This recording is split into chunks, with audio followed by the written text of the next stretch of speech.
नमस्कार दोस्तों, OCN network में आपका स्वागत है। भारत ही नहीं, पूरी दुनिया जानती है कि पिछले 10 वर्ष में जब से मोदी सरकार ने देश की कमान संभाली है, जम्मू कश्मीर का आतंकवाद हो या नक्सलवाद हो, और इन दोनों के पीछे कौन-कौन सी ताकतें थी जो भारत को अशांत बनाए रखना चाहती थी, ये किसी से दबा-छिपा नहीं है। इन दोनों की ही कमर टूट चुकी है, आतंकवाद भी घुटनों पर आ चुका है और नक्सलवाद भी अपने करीब-करीब अंतिम चरण में पहुंच चुका है। वो बुझने से पहले जो दिया और उसकी लौ थोड़ी-सी फड़फड़ाती है, आतंकवाद की अब भारत में लगभग वैसी ही स्थिति है।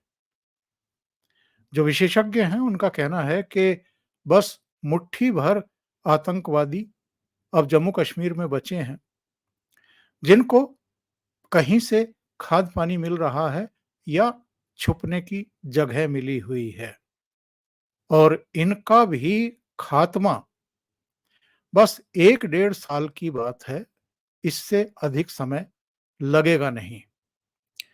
और जब इन आतंकवादियों को और इनके सरगनाओं को, आकाओं को ये लग रहा है कि अब इनका अंत समय निकट है, तो ये बौखलाहट में समझ लीजिए, प्रतिक्रिया में समझ लीजिए, या अपनी उपस्थिति ही दर्ज करने के लिए समझ लीजिए, या कभी-कभी अंतर्राष्ट्रीय बिरादरी को ये मैसेज देने के लिए कि अभी हम हैं और अभी जम्मू कश्मीर का मसला जीवित है।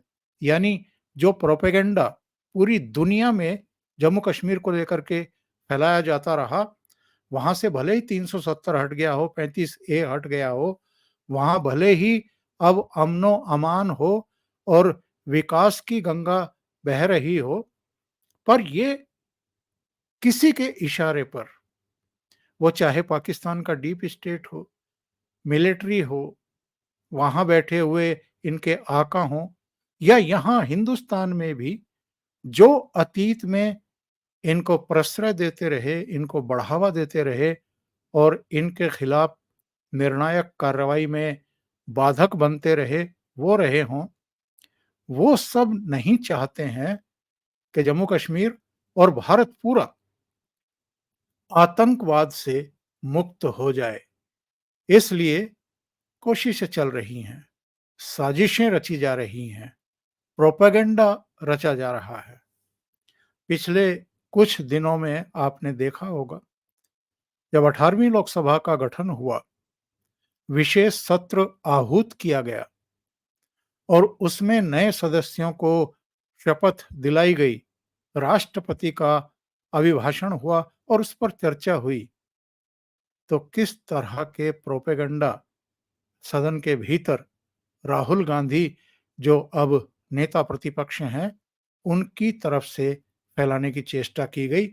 झूठ बोला गया कि अग्निवीर के परिवार वालों को उनकी शहादत के बाद, उनके वीर गति को प्राप्त होने के बाद, उनके परिवारों को कुछ नहीं मिलता। उसका खंडन भी तुरंत ही आ गया। जिस परिवार के शहीद के पिता का वीडियो इन्होंने जारी किया, डिफेंस मिनिस्टर राजनाथ सिंह के क्लियरिफिकेशन के बाद भी और चुनौती देने के बाद भी, बाद में उनके पिता ने भी कह दिया कि ये उनका पुराना वीडियो है जो अब यूज किया जा रहा है। जब मैंने ये बात कही थी, तब तक वाकई मुआवजा नहीं आया था। अब तो मुआवजा मिल चुका है, 2 किस्तों में 98 लाख रुपया मिल चुका है, और सेना की तरफ से ये बताया जा रहा है कि कुल मिलाकर के 1 करोड़ 67 लाख रुपया उनके परिवार को मिलने वाला है।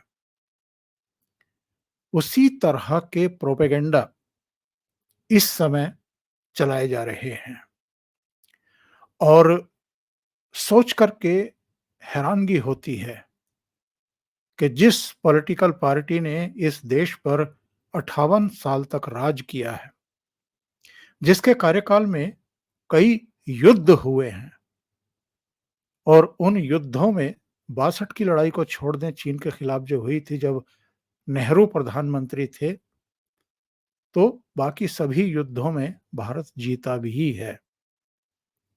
ऐसी कांग्रेस पार्टी अगर एक और तरह का जो युद्ध आतंकवाद के तौर पर पाकिस्तान और चीन की तरफ से थोपा गया है, क्योंकि इनके पास ज़्यादातर चीन में बने हुए हथियार मिलते हैं या अमेरिका में, जो अभी हाल में अफ़गानिस्तान छोड़ कर के जब अमेरिका गया था, तो तब उन हथियारों को वहीं छोड़ कर के निकल लिया था, तो वो हथियार मिलते हैं या चीन के बने हुए हथियार मिलते हैं या पाकिस्तान के द्वारा प्रदत्त अधिक हथियार इनको मिलते हैं, उनके बल पर ये भारत में खून बहाते रहे हैं निर्दोषों का। ऐसे आतंकवादी जो अब लगभग दम तोड़ने की स्थिति में आ गए हैं। जब से नरेंद्र मोदी की तीसरी बार सरकार बनी है निरंतरता में, तब से सीमा पार पाकिस्तान में एक बौखलाहट है, परेशानी है, क्योंकि चुनाव के समय भी वहां से तमाम बयान आ रहे थे लोगों के कि किसी भी कीमत पर नरेंद्र मोदी को तीसरी बार प्रधानमंत्री बनने से रोका जाना चाहिए। और लोकसभा चुनाव के समय जिस तरीके से लाइनें लग करके जम्मू कश्मीर के नागरिकों ने वोटिंग डाली है, उसने कई दशकों का वोटिंग का रिकॉर्ड ध्वस्त कर दिया। 50-55%, कहीं-कहीं 60% तक वोटिंग हुई है और इसने पूरी दुनिया को एक मैसेज भेज दिया है कि अब जम्मू कश्मीर जो आतंकवाद से ग्रस्त था, वो अब बीते समय की बात हो चुकी है और अब जम्मू कश्मीर विकास और अमन के रास्ते पर निकल चुका है। उन सारे प्रोपेगेंडाज़ को और जो पाक प्रायोजित और कुछ यहाँ के लोगों के द्वारा, ताकतों के द्वारा प्रायोजित पत्थरबाजी थी और तमाम तरह की गतिविधियाँ थी, वो सब समाप्त हो चुकी हैं। अब तो वहाँ के खिलाड़ियों की और वहाँ के टैलेंट की चर्चा होने लगी है, वहाँ के विकास की बात होने लगी है। चेनाब नदी पर जो विश्व का सबसे ऊँचा रेलवे ब्रिज बना है, उसकी बात होने लगी है। तो ऐसे में ऐसी बहुत सारी ताकतें हैं इस देश में, जिनके पेट में दर्द होना स्वाभाविक है। उनको ये कैसे रास आ सकता है कि नरेंद्र मोदी को बतौर प्रधानमंत्री इसका श्रेय मिले कि साहब जम्मू कश्मीर में अमन व अमान कायम हो गया है, वहाँ अब विकास की धारा बह रही है और जो कश्मीर को लेकर के नीति अपनाई गई है, 5 अगस्त 2019 को जो 370-35 से हटाया गया, उसका असर अब दिखाई देने लगा है। तो इनको लगने लगा है कि अगर नरेंद्र मोदी की ये नीति सफल हो गई और जो होती हुई दिखाई दे रही है, तो फिर इन पर सवाल खड़े होंगे, लोग इन पर हँसेंगे कि आपने एक टेम्परेरी 370 धारा को क्यों नहीं हटाया?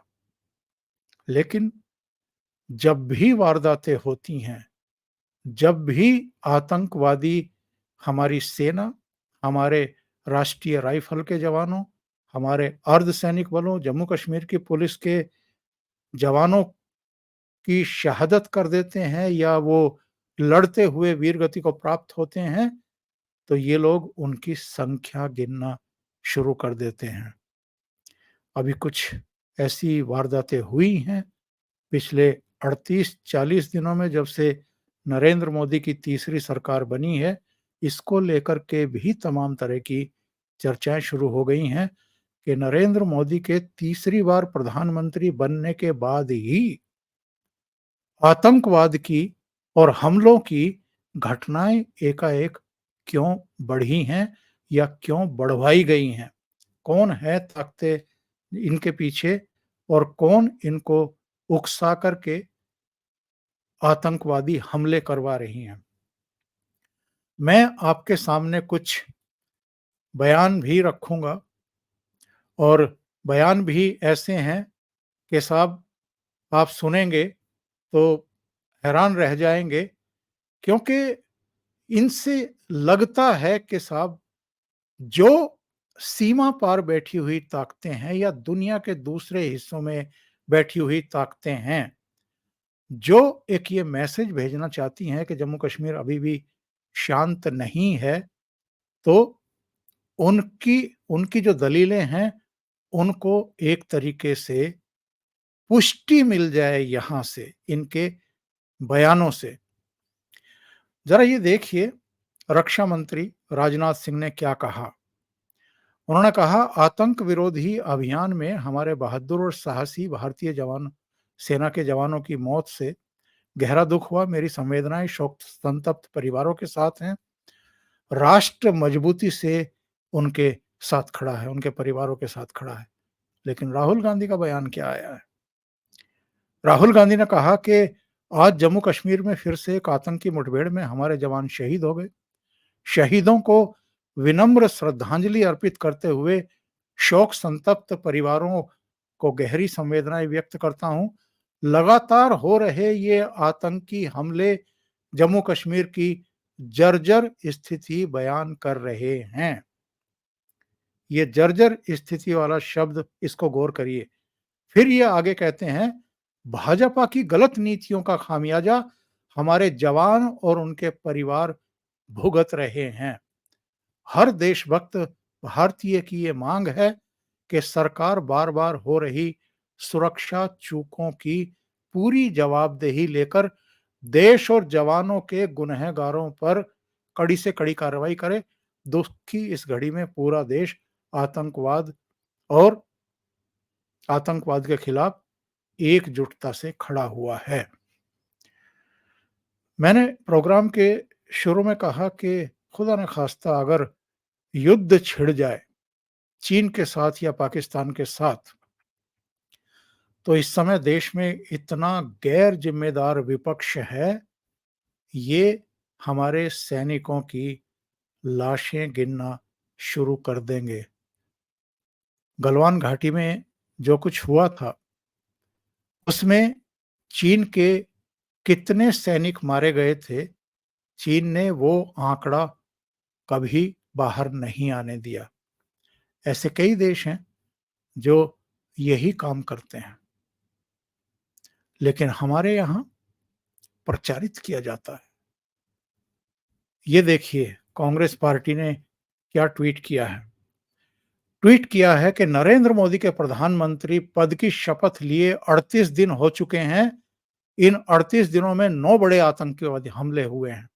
एक बार फिर जम्मू कश्मीर में के डोडा में हुई आतंकी मुठभेड़ में हमारे 4 जवान शहीद हो गए। पिछले 38 दिनों में 12 जवान शहीद हो चुके हैं। ये है लिस्ट। मतलब कांग्रेस पार्टी अपने ट्विटर हैंडल पर, एक्स हैंडल पर लिस्ट जारी कर रही है।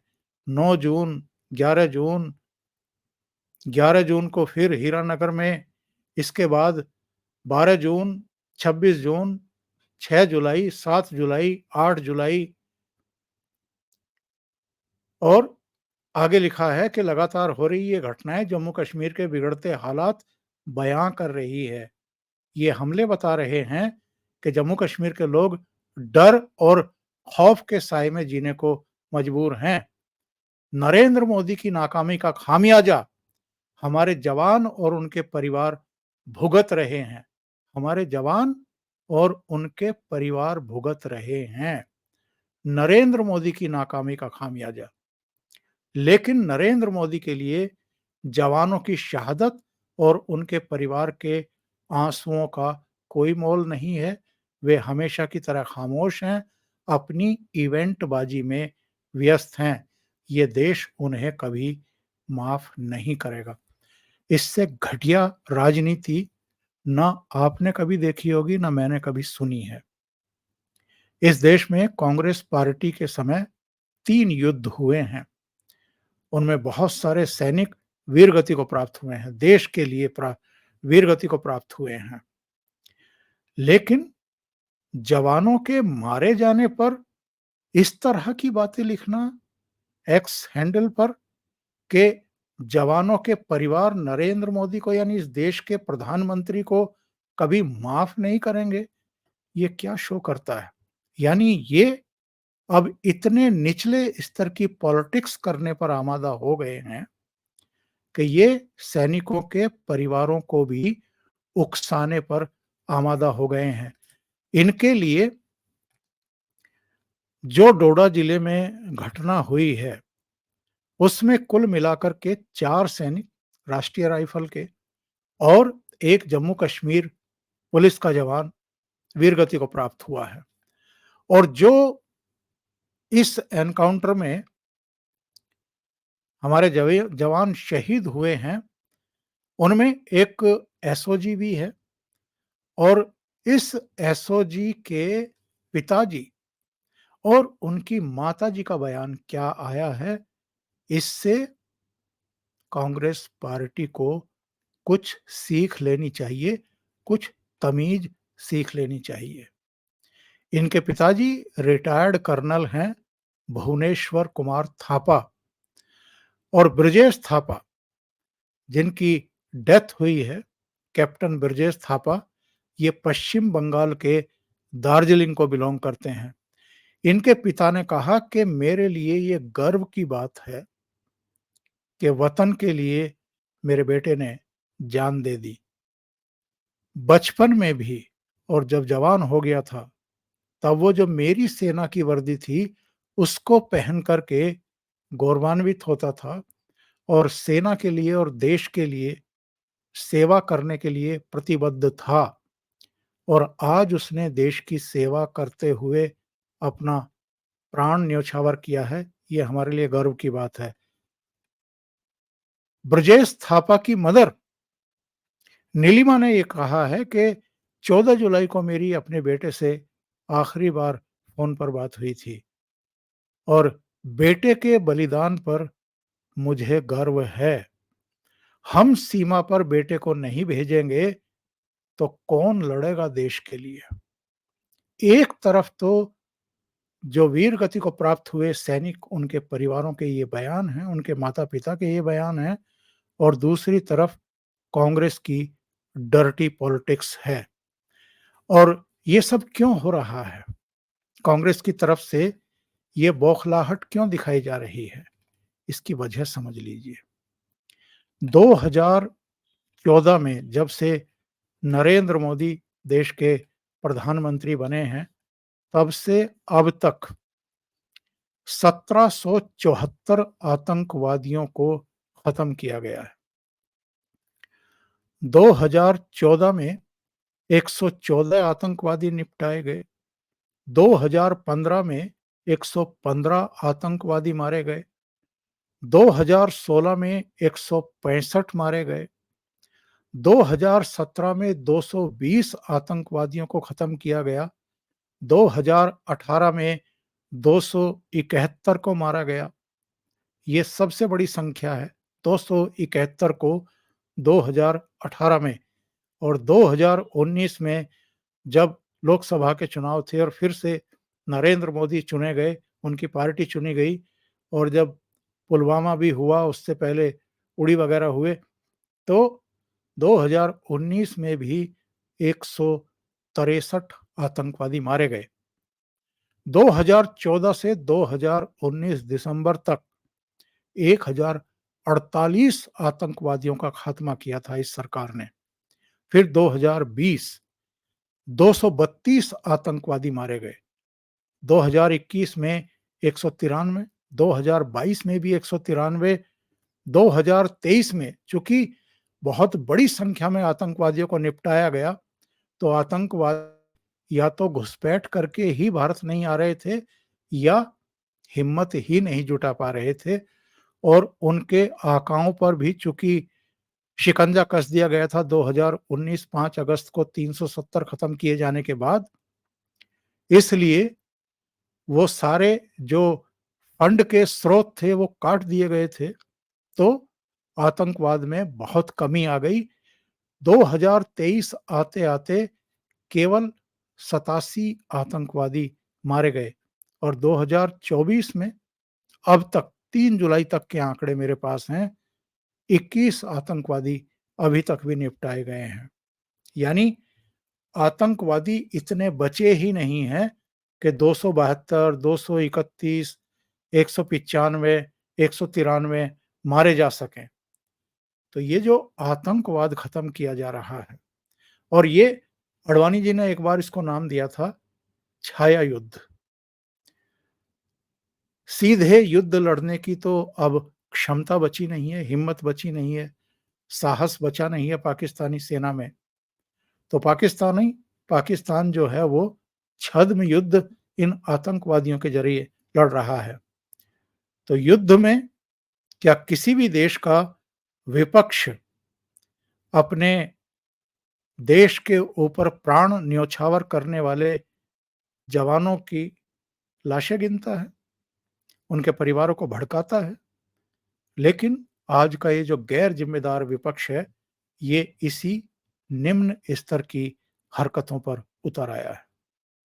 अभी के लिए इतना ही। बहुत-बहुत धन्यवाद। अगर आपको ये चैनल और इसके कंटेंट पसंद आ रहे हैं, तो लाइक करें, कमेंट करें, वीडियो को शेयर भी करें।